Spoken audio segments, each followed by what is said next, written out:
الحمدللہ کفا وسلام علی عبادہ الذین اصطفیٰ ما بعد فاعوذ باللہ من الشیطان الرجیم بسم اللہ الرحمن الرحیم وَأَمُرْ أَهْلَكَ بِالصَّلَاةِ وَاصْطَبِرْ عَلَيْهَا لَا نَسْأَلُكَ رِزْقًا نَحْنُ نَرْزُقُكَ وَالْعَاقِبَةُ لِلتَّقْوَى آمنت باللہ صدق اللہ العظیم۔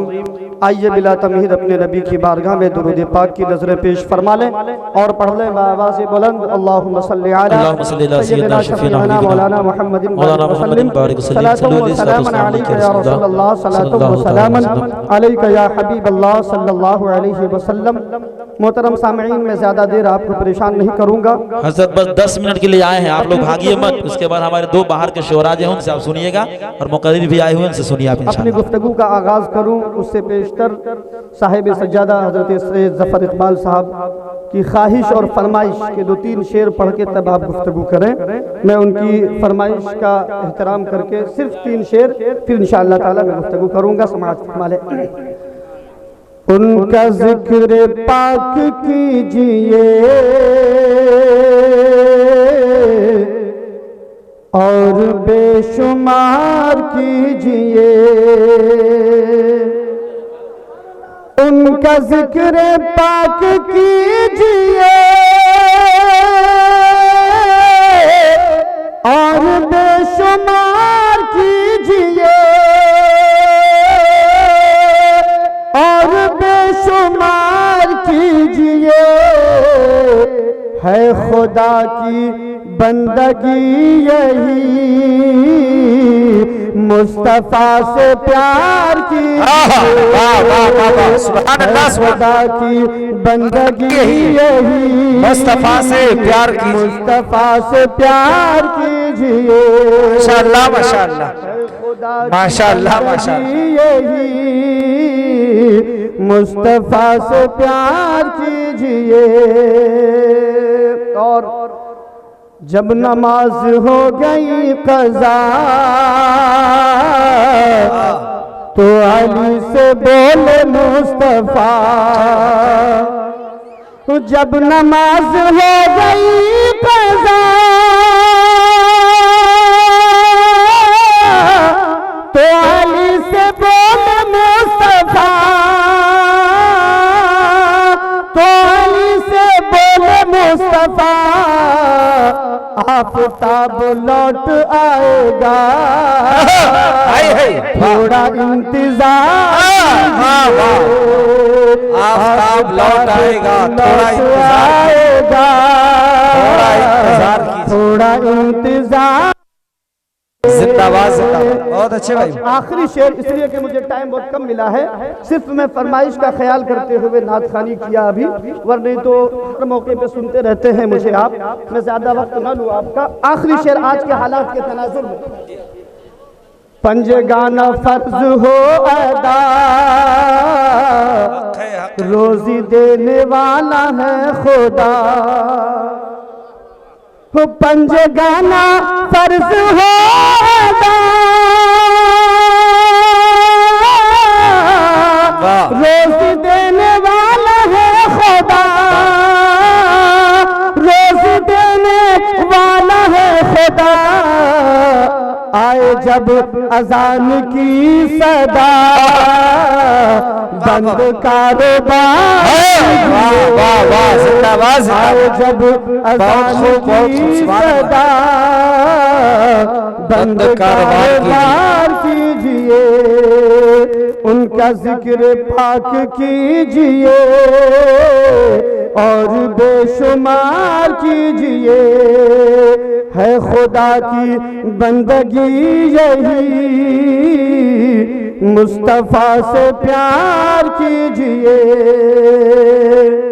حضرات، خطبہ مسنونہ کے بعد میں نے جس آیت کریمہ کو تلاوت کر کے اپنے آپ کو مشرف کیا ہے، اللہ تبارک و تعالی قرآن پاک کے 16واں پارے میں ارشاد فرماتا ہے، وَأْمُرْ أَهْلَكَ بِالصَّلَاةِ وَاصْطَبِرْ عَلَيْهَا لَا نَسْأَلُكَ رِزْقًا، اپنے اہل و عیال کو نماز کا حکم دو اور اسی پر ثابت قدم رہو۔ لا نسألک رزقا، ہم تجھ سے رزق نہیں مانگتے،